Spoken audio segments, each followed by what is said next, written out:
So welcome to lecture number 58 of the More on More Nevuchim. We are in the middle of book 2. We're in the middle of chapter 10 in book 2, which in the Pines edition is on page 271, is where we left off last time. I'll give you guys a little bit of a reminder of where we're up to. Just give me 1 second.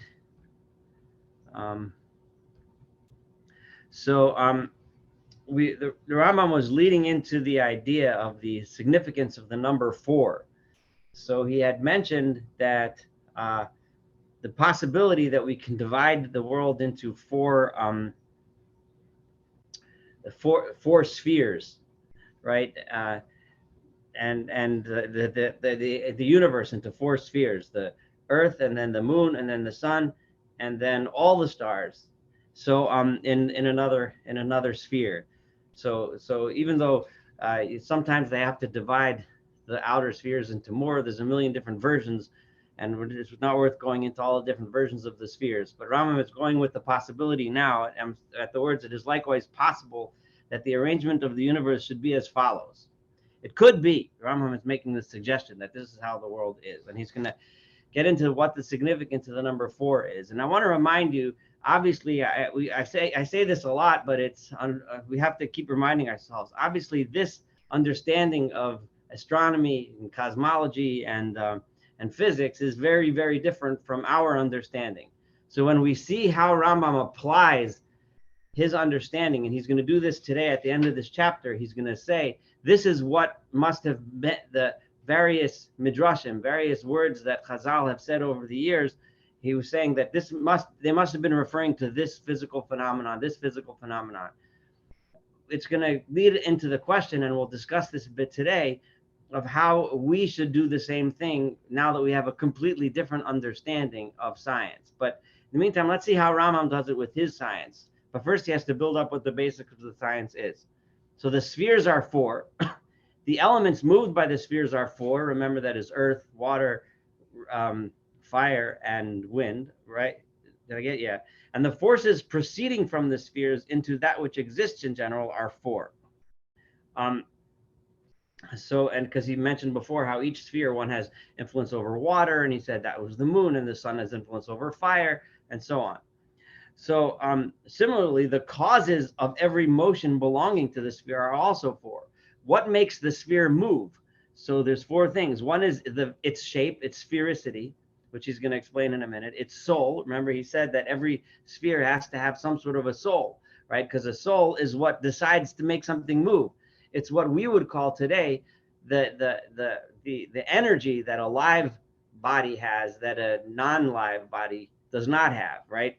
That's what. So the difference between a human who's alive and dead, in those days they would call that a soul. Nowadays we would also call it a soul, but scientifically we would understand that the live body is producing its own energy, where the dead body is not any longer.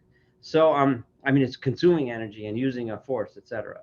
So and it's intellect, right? Because the intellect has to decide to go somewhere. And then by means of the way it has its conceptions, the separate intellect. So those are the 4 things that make the something move. Understand this well. So, and then he goes into explanation. I'll do this pretty quickly because it's a little bit it's out there. But anyway, were the shape of the sphere not the particular shape, it wouldn't be possible to move in a circular motion, right? Because it has to continuously move. It of necessity has to be a circle. It has to be round. Because only something round can keep going and going and going. If it's a square or any other shape, and it has to change direction, then of necessity there has to be, even if it's a tiny amount of time, there has to be some sort of a stop. So it's not completely continuous. That's the next couple sentences that he says. If you skip down, for between 2 motions in opposite directions, there has to be a rest. Accordingly, it is clear, I skipped a few sentences, that for the continuity of a motion in which there are returns over the same distance, it is necessary that it has to be a circle. And also we said that only an object endowed with a soul has motion, which is how they understood then. How does an animal move? An animal moves because it has a soul that says, let's move. A human being, when he or she is alive, could move because it has a soul. A rock doesn't have a soul, and therefore it doesn't move, right? Accordingly, so therefore there has to be a soul. there must indubitably be something inciting to motion, right? There has to, then furthermore, within that soul, there has to be a need or a desire. Somebody has to think, oh, I'm hungry, I'm going to go to get food. I'm thirsty, I'm going to go to get a drink, right? As we have mentioned. So this can only come out if there's an intellect, for it cannot consist in the avoidance of what disagrees with one or the seeking of what agrees with one. In other words, the intellect has to decide, oh no, there's a lion chasing after me, I have to run. Or, oh, I'm thirsty, I got to go get water, right? So there must be indubitably be a certain being of which a conception is made and for which there is a desire, as we have explained, right? So in other words, there has to be something outside of that body that has to say, oh, there's the water, I'm going to go drink it, and so on. So the bottom line is everything boils down to four. There's four spheres, there's four elements, there's four forces, there's four qualities of everything that exists that make things move and do what they do, right? So thus, there are four causes of the motion of the sphere. I'm in the bottom paragraph. And these are, as we explained, the force causing, and then he adds, and there are four sorts of forces proceeding from it toward us. The forces that are being generated by these spheres. Today, we would talk about the electromagnetic force, the force of gravity. We would talk about other forces. And then they talked about these four. What are these?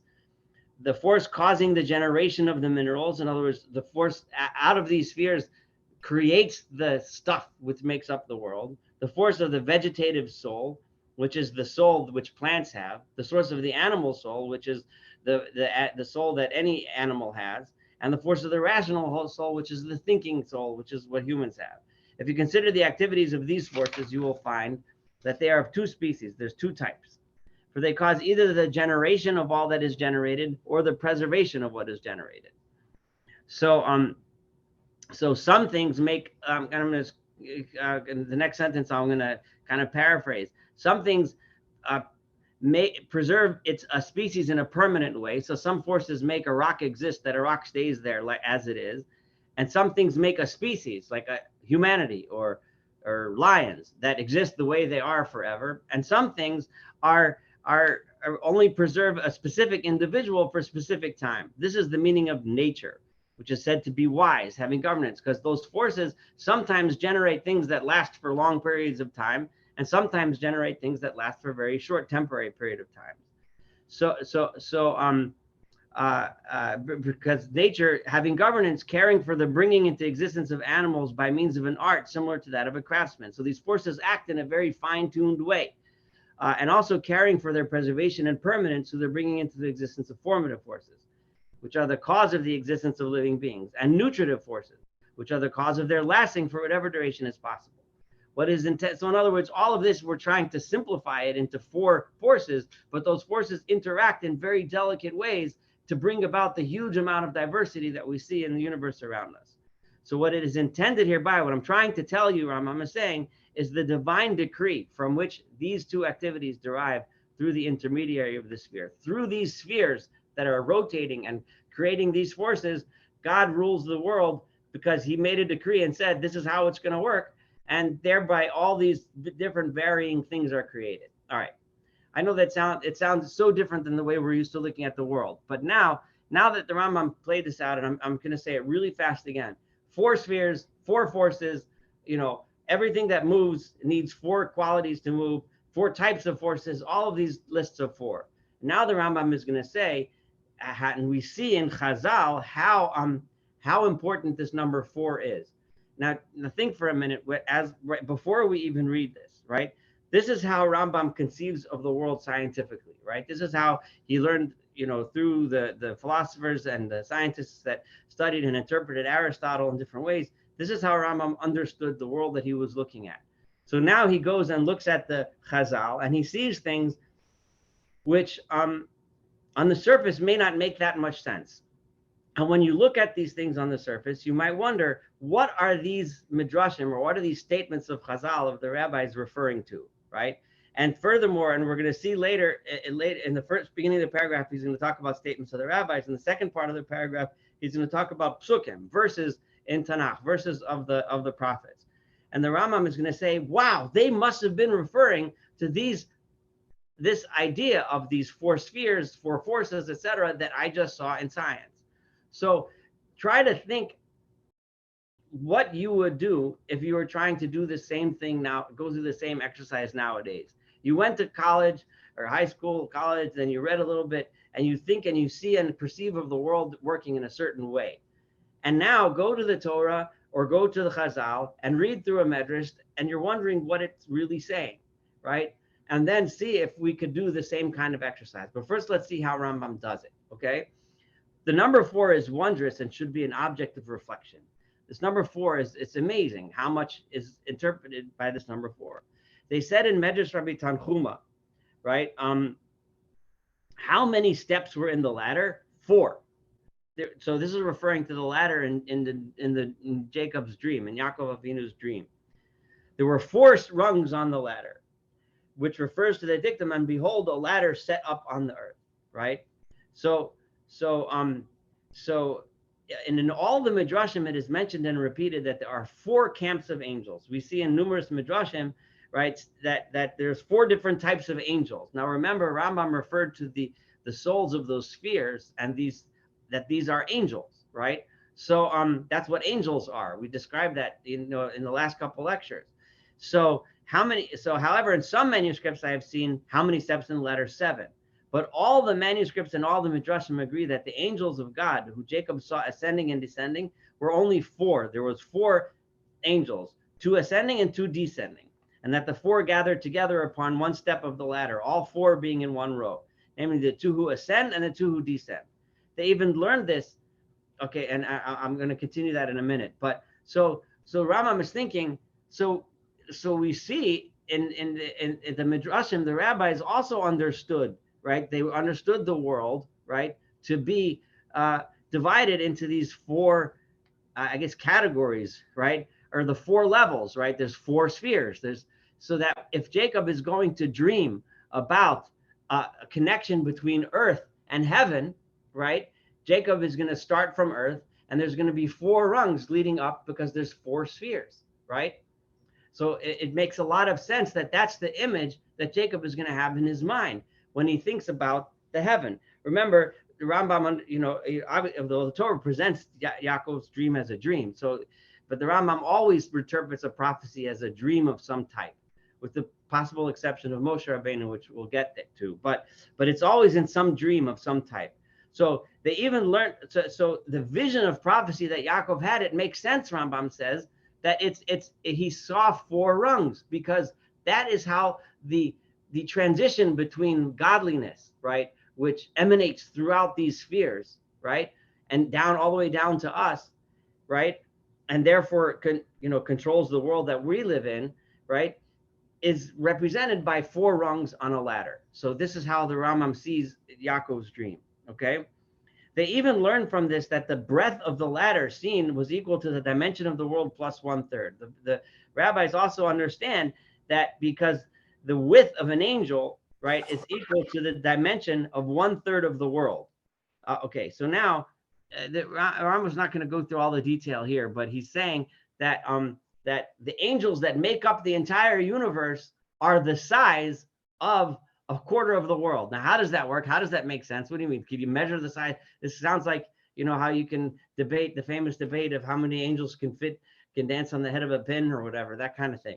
The point here is that Rambam is saying that an angel doesn't mean some kind of spiritual being that we can't measure, but rather an angel refers to those spheres, right? The Rambam already told us that. So since the entire universe is made out of 4 spheres, the size of each angel must be a quarter, right? Which is a third. So if the earth is divided into thirds, an angel is the 4th angel is 1/3 added to that. So each angel then would be a 4th of the universe. So and here he goes to these verses, and it's interesting because he brings 3 3 most mysterious and most obscure and most difficult to understand prophecies in the entire Tanakh. And those are, I'm virtually certain, if you ask any Bible scholar which 3 things are the strangest verses and most difficult to interpret, they would right away say Daniel, and certain parts of Daniel, specifically Daniel, certain parts of Zechariah and Yechezkel and Ezekiel. So, and Rambam immediately says, let's look at those very mysterious ones and let's try to explain it, right?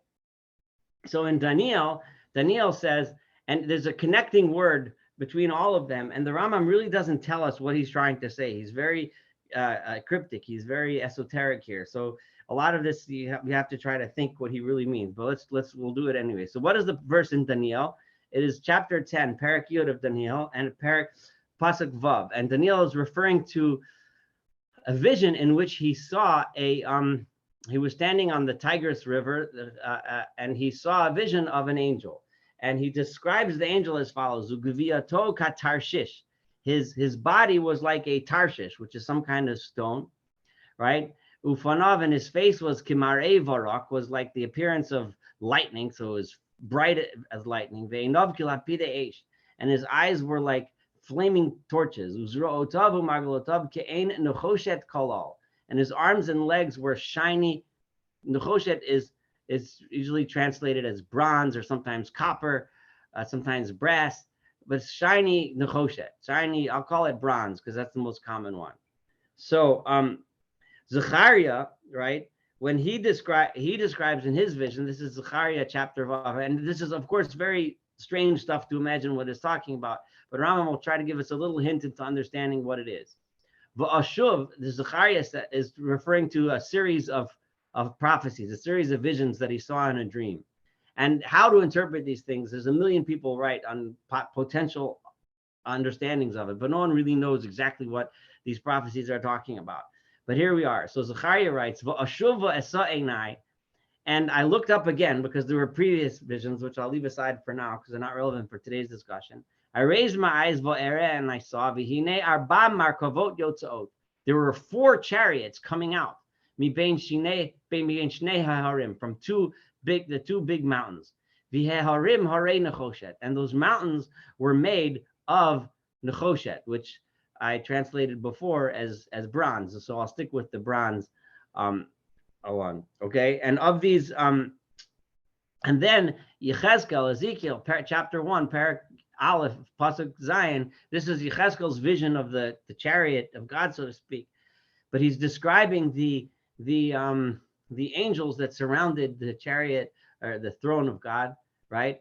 And he describes them as follows. But before verse 7, Rambam, the pasuk there, Yechezkel says that they each had 4 faces and 4 sets of wings.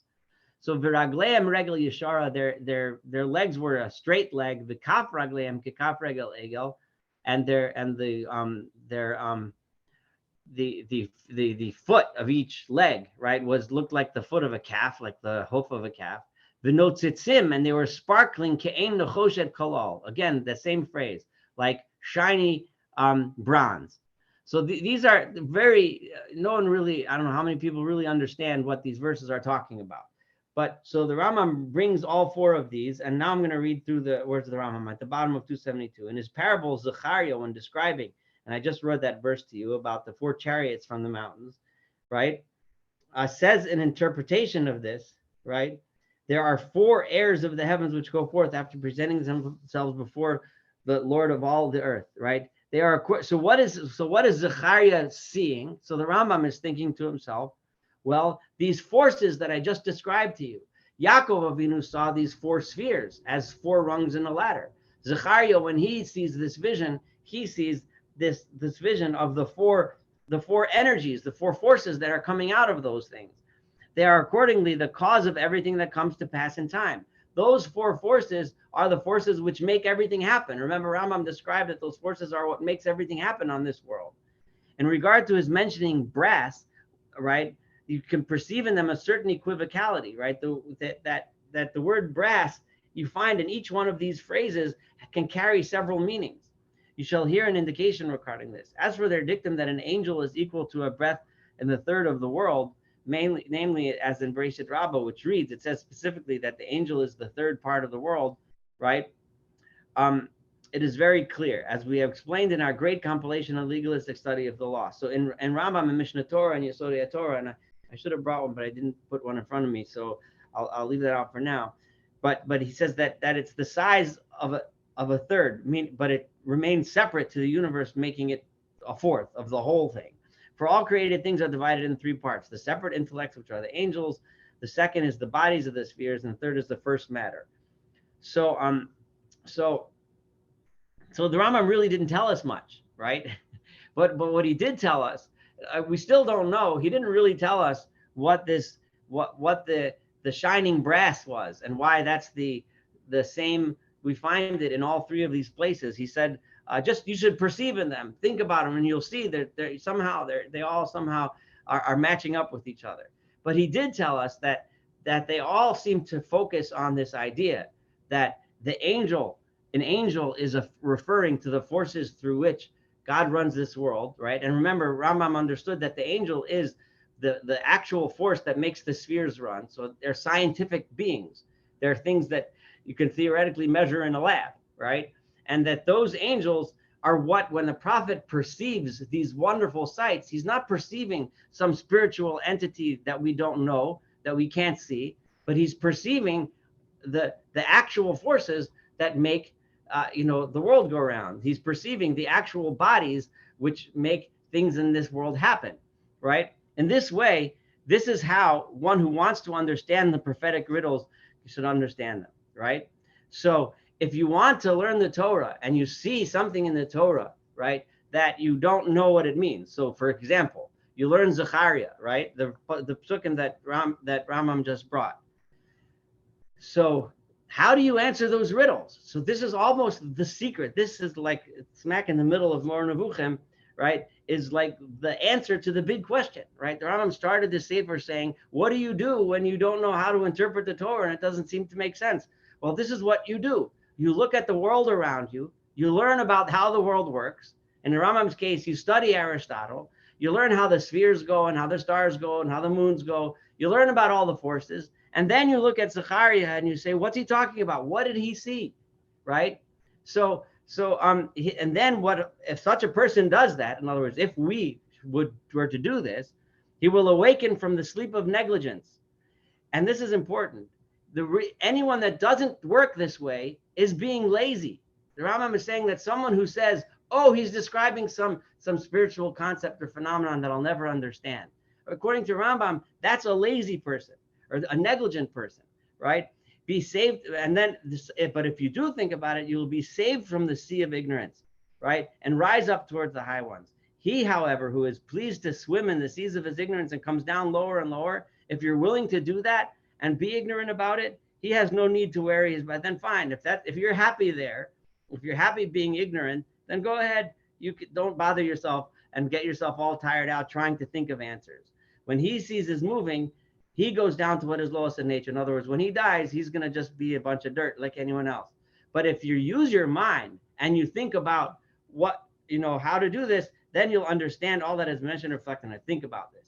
So I want to stop here for a moment because we should reflect on this. And what I really want to do is, and this is one of the biggest problems, because a lot of people read this and you get really, and you say like, how do I want the Rambam to help me in 2023, right, understand how do I read Zechariah, right? Or how do I read Yechezkel when Yechezkel says these visions and stuff?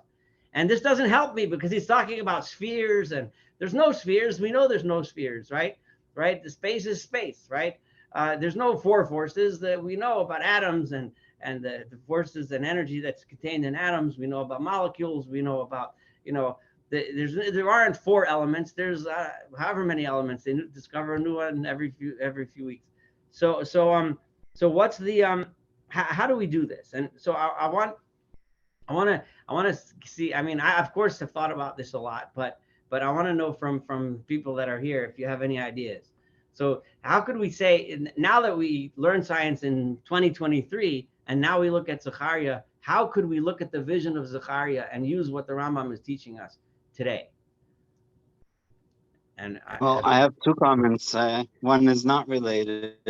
Before you talked about the size of an angel is third. Aristotle believed in the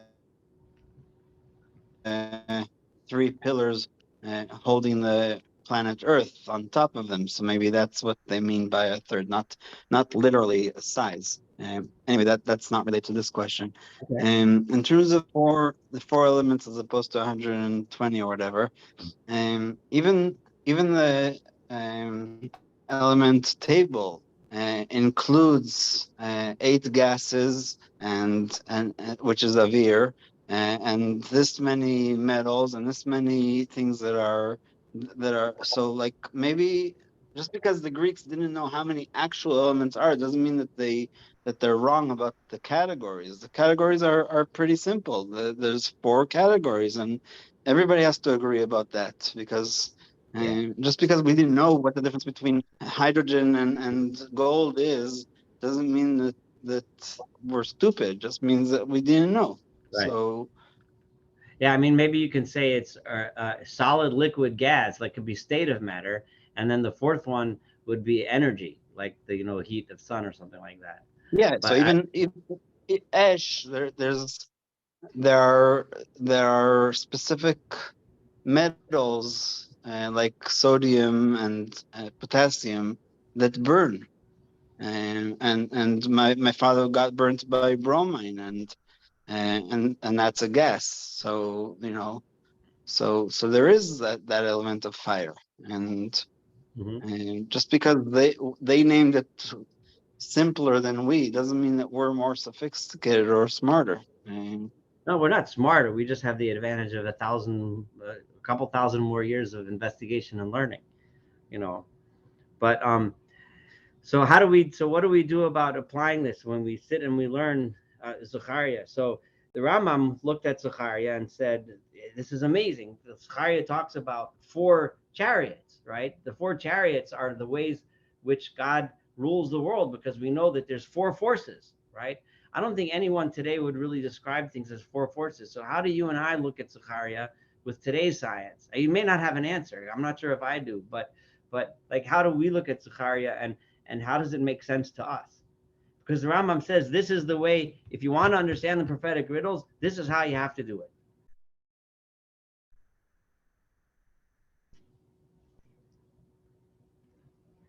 So, I mean, but I think I don't have a real answer. Like, I'm not going to tell you, like the Rambam had it all worked out, right? These 4 is that 4.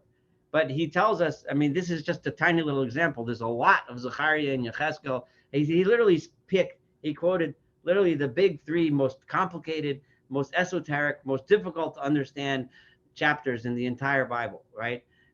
That's what is it? Daniel 10, Zechariah 6, and Ezekiel 1. Those anyone that understands them, I don't know, they're very holy.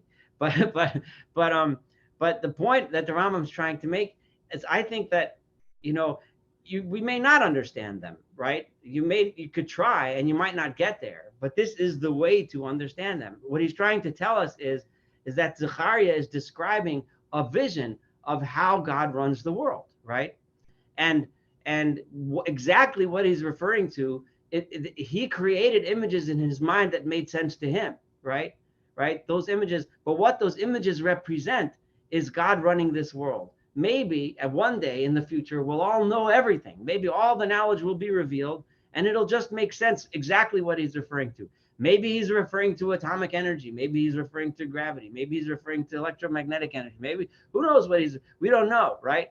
We can make all these suggestions, but ultimately what Rambam is really telling us is, to Rambam it seemed to make sense that he's referring to these 4 forces, because that's how he understood the world works. But if you study it this way and you look at what Zechariah is referring to, the bottom line is that Zechariah is referring to actual real phenomenon, and that's the point. Actual real phenomenon, which is the way that God made this world run, right?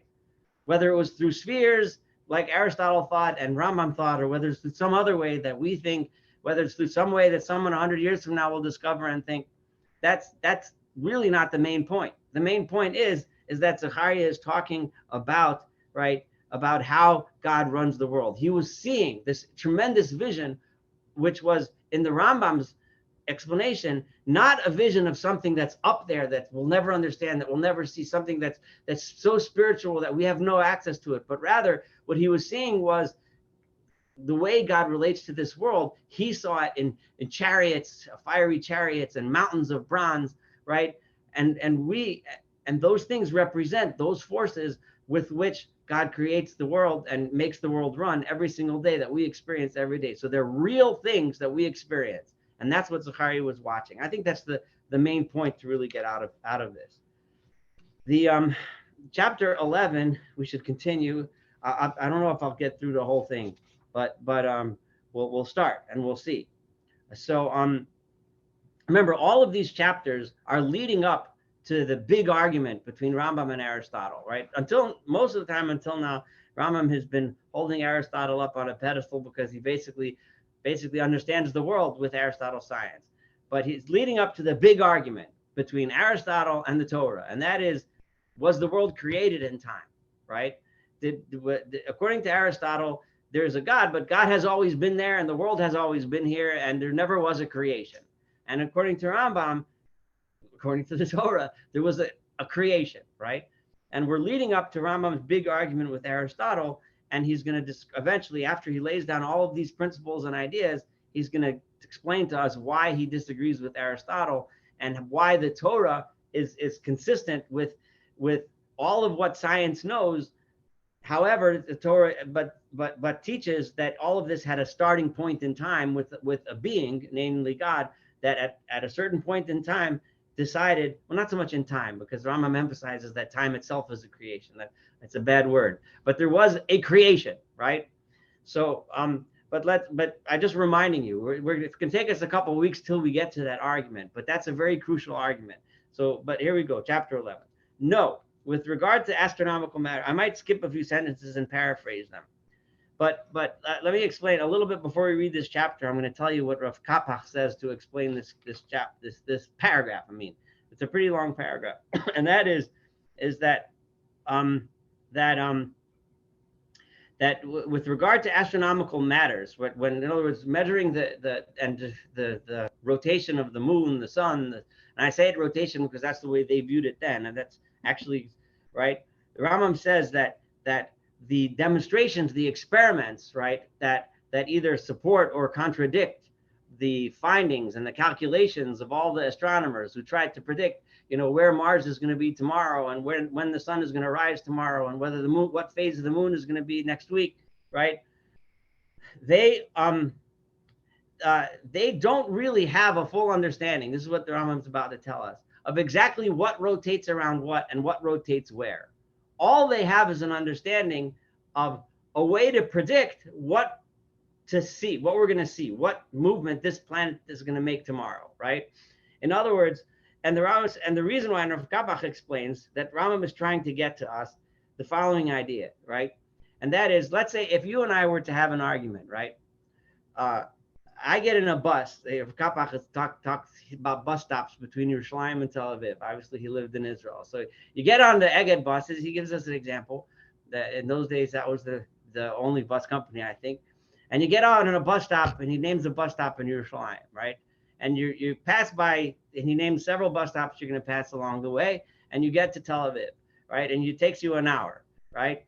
And when you're sitting on the bus, the wheels are rolling. Now, did the bus move? Or maybe the bus stood right there, but the earth rolled in that way. So the earth moved, right? So you can sit and debate this with somebody, right? Now, obviously, to you and I, it really doesn't make a difference. All you care about is when I'm going to get to Tel Aviv. I have an appointment at 9 o'clock. What time do I get there, right? So Rav Kapach says the Rambam is about to explain to us that the astronomers of today, in his day, they really don't understand who's moving what and what's moving where, right? All they understand is prediction, because everything is moving, could be moving relative to everything else. So it could be the earth moving, it could be the sun moving, right? But what they understand is that based on the assumption that the sun goes around, and based on the assumption that the moon goes around, I can tell you what time is sunrise tomorrow, what time is sunset tomorrow. Okay, so he's about to say that in his own words. This is a very early thinking about what eventually became, I guess, the idea of relativity, I suppose. But here's the Rambam's about to tell us this. Know with regard to the astronomical matters mentioned, that if an exclusively mathematical-minded man reads and understands them, he will think that they form a cogent demonstration that the form and number of spheres is as stated.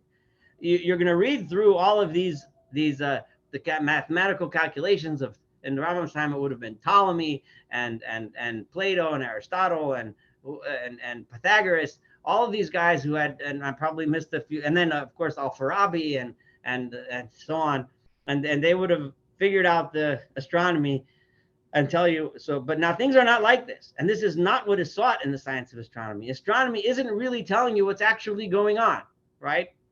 Some of these matters are indeed founded on, sometimes they know what's actually going on. For example, it has been demonstrated that the path of the sun is inclined against the equator, that overall the sun goes around based on the equator, right? Which, in other places, we know it's clear that the Rambam in his day, they understood that there was an equator that went around the middle of Earth, right? About this, there is no doubt. So the sun goes around and it's based on the equator, we know. But there has been no demonstration whether the sun has an eccentric sphere or an epicycle. An epicycle means a sphere within a sphere, right? So if you have a circle that goes, and within the circle, you have another circle going. So there's a million different ways you can calculate. And Ptolemy tried to keep the Earth in the center of the universe. And in order to explain why it doesn't really work, he tried to use a lot of little epicycles. So yeah, there's these spheres that go around Earth, but within those spheres are other spheres going in other directions. And it ended up getting so crazy until, of course, Copernicus figured out that they were using the wrong center of the solar system, right? But that was a couple hundred years in the future at the time of this writing. So we don't know that. So now the master of astronomy does not mind. It doesn't really matter, right? Because all he's interested in for the object is to suppose as a hypothesis an arrangement that renders it possible for the motion of the star to be uniform and circular with no acceleration. The bottom line is he has to figure out how to make it circular, right? And how to, following the assumption that the motion agree with what is observed, right? So based on so they're drawing something to say that would explain what I see is the movement of that star. At the same time, the astronomer seeks as much as possible. Another principle this is kind of an ancient version of Occam's razor, right? I give Occam's, I don't know, was there actually a guy, he must have been old, but the idea is you try to explain something with the least amount of variables, with the simplest answer. So if there's, if we assume, for instance, that I can explain something, and I'm kind of paraphrasing here, by explaining it with only 3 spheres, and another one explains it with 4, I'd rather say that the 3 spheres are the proper explanation. So I'm skipping down a little. I'm up to where, for this reason, we have chosen, in the case of the sun, the hypothesis of eccentricity, as Ptolemy mentions, rather than of an epicycle. In accordance with this purpose, and in view of the fact that we have apprehended that the motions of all the fixed stars constitute one immutable motion, in which the relative positions of these stars do not change, we are confident that all of them are situated in one sphere. Now, it's not impossible, it could be, that every fixed star is situated in a sphere of its own, while the motions of these are one and the same, right? So in other words, I don't know, right? The Rambam says. But here's where it gets interesting. In that case, if it's true that every star is in its own sphere, and if it's true that every sphere has an intellect, right, which Rambam interprets as a malach, right, that we did before in the last couple of weeks. So then, right, in the verse in Tehillim where it says, "Is there any number of his armies?" Because he means because meaning David HaMelech, who wrote that, right? He means because of their multiplicity, there are so many of them. If it's all one sphere, then it's all one intellect. But if each one is in its own, then there's a lot of intellects, right? For the intellects, the heavenly bodies are all forces and are all together his armies. However, there is no doubt that their species may be numbered. There may actually be a number. We just don't know what that number is. So the Rambam is, what's remarkable about this is that the Rambam is basically taking on David HaMelech, right? He's saying the pasuk in Tehillim says that there is no number, but the Rambam says, well, maybe there is, right? Well, now, if you asked a modern day astronomer, is there a number? I don't know what they'll answer. But my guess is there probably is a number, but it's so large and it's impossible for ever us to know what that number is because I don't think we know exact. I don't know, whatever. So maybe the Rambam's right, but it sounds like David HaMelech is more right. But basically, so again, the Rambam is interpreting his understanding of science and using that to understand what David HaMelech meant in that verse. What would we say today, right? We'd say something very similar. Is there any number of his armies? Because when David HaMelech thought about the stars, knowing that the stars are the creations of God, doing the will of God, however that's interpreted, whether it's in spheres or not, right? Is there a number? There's so much. Is there a number? And that's what he sees when he sees that vision of prophecy. Thus, so here we go. Even on this, and just let me remind you that the Rambam basically just told us, and he's going to say this in several places, that astronomers today don't really know what's going on. That is a very important point. In other words, the Rambam is recognizing that they're just trying to make the best predictions they can to explain the best of their ability what they see, right? But they really don't know or understand what's actually happening. Is the earth going round? Is the sun going round? And think about how necessary it is to have that mindset if you're going to make scientific progress. This is another thing that a lot of philosophers say that's remarkable about Rambam that was very, very rare among philosophers in his day. Most philosophers in his day make the mistake that the Rambam said the guy makes right in the beginning. Remember the first sentence, he talks about people who are exclusively mathematical minded that think that we got it. But I'm telling you, Rambam says, we don't really know, right? The astronomers aren't really explaining because of the issues of relativity, right? We don't really know what's going on. Only someone who has the intellectual and humility to be able to think that I know all of this astronomy, and Rambam's been quoting astronomy books left and right. He basically knew everything that was to be known in his day, recognized and understood that we haven't yet figured it out. That's an takes. How many times have we been in a professor's class who admits that he or she doesn't know everything about the topic that they're teaching? Well, there are some, and those are the ones that are going to make progress, right? So the Rambam was teaching us that lesson. Thus, even on this hypothesis, our ordering of the universe in which we counted the sphere of the fixed stars as one, just as we have counted the 5 spheres of the planets. Remember, we listed the known planets at the time, right? In spite of the multiplicity of their spheres as one, we counted the planets as one sphere. It would not be disarranged. 4, in other words, what he's trying to say here is, I told you there's 4, but there's all these numbers. There's 5 of this, this 4, but you can all bunch it together in 4, and they can all move around within there. So we don't really know what's going on anyway. So 4 is fine, right? For as you have understood, our purpose is to count all the forces that we have apprehended in a general way, in that which exists without troubling to give a precise account of the true reality of the intellects in the spheres, because I can't give a precise count. For the whole intended purpose is to show that the existence that are below the Creator may be exalted. Remember, and when Rambam says below the Creator, he means in a conceptual way, right? He's emphasized numerous occasions, and he hopes that's banged deep enough into your head that you can't make a spatial reference to God, right? So, but he's saying that just for our own brain so that we can conceive of something, that God being the outermost sphere, right, controlling this whole mechanism going on, right? The bottom line is that the whole thing below the Creator divided into 3 parts. One of them constituted by the separate intellects, the one by the bodies of the spheres, right, which bodies are substrated of permanent forms in such a way. And then the third, I'm skipping a little bit of that sentence, by the bodies subject to congeneration and corruption. That's how the difference between our world and these other spheres are. Because in our world, things come to life and they die. In the upper spheres, things just keep on going the way they are. It is further to show that governance overflows from the deity. And then this idea is relevant even today with modern science and everything, that all of this that's happening is flowing forth from God, right? May be exalted to the intellects according to their rank, to those intellects, in other words, those malachim, those angels that are running the spheres of the stars, and that from the benefits received by those intellects, good things and lights overflow to the bodies of the spheres, and from the spheres, forces and good things overflow to this body subject to generation and corruption, meaning our world, our planet today. So we have God running the world, right, through the rules of science that he created, right, that he decreed on the day of creation, that this is how it works, right? God makes everything go through however, which we'll never know. And then each one of those spheres gets what it needs, the energy, the force, the energy with which it was created to make its circular motions. And that energy overflows to the levels below it until we get to our world, where those energies interact in this really intricate and complicated way to create all the different types of beings that we see on this world. How Rambam said, it's like a work of an artist, right?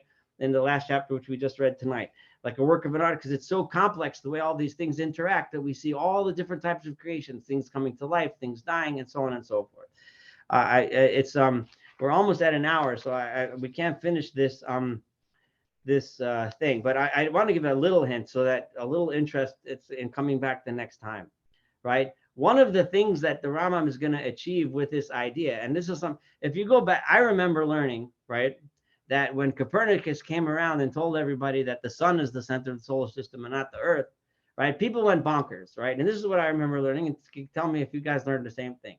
Until then, everyone on earth, people thought that we're the center of everything, right?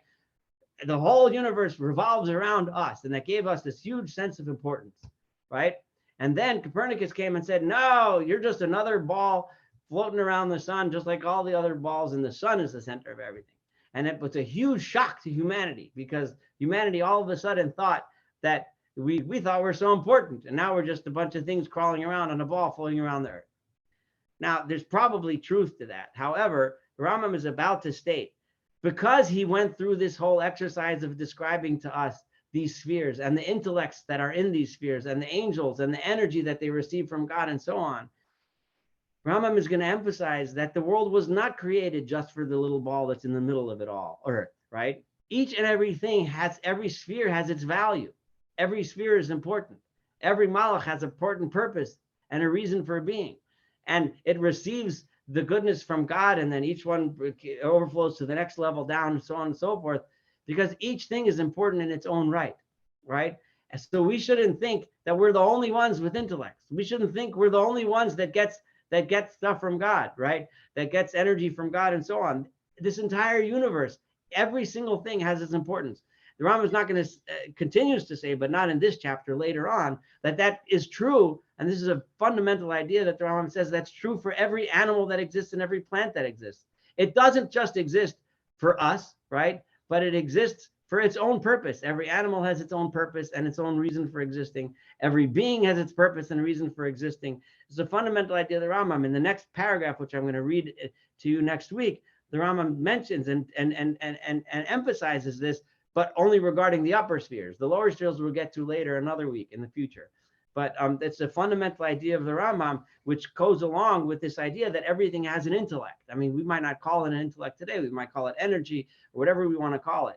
But I wanted to bring that up because it's fascinating. I was hoping we'd get to it tonight. But we'll start from that next time. I do want to say that on the next 2 Wednesdays, unfortunately, I won't be able to give this year. I'm doing a Army Reserve training mission for 2 weeks. I'll be out and I'll be gone. So the next 2 weeks I'll be gone, and then we'll pick up, God willing. Let's see, August the 30th, I guess, would be the night we'll pick up. But let me open the floor for questions and comments before we close up.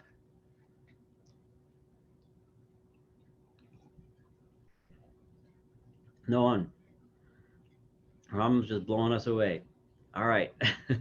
We'll have Mirza Shema. I'll remind everyone on the lists, on the WhatsApp Yeshiva Selling Melech list and stuff.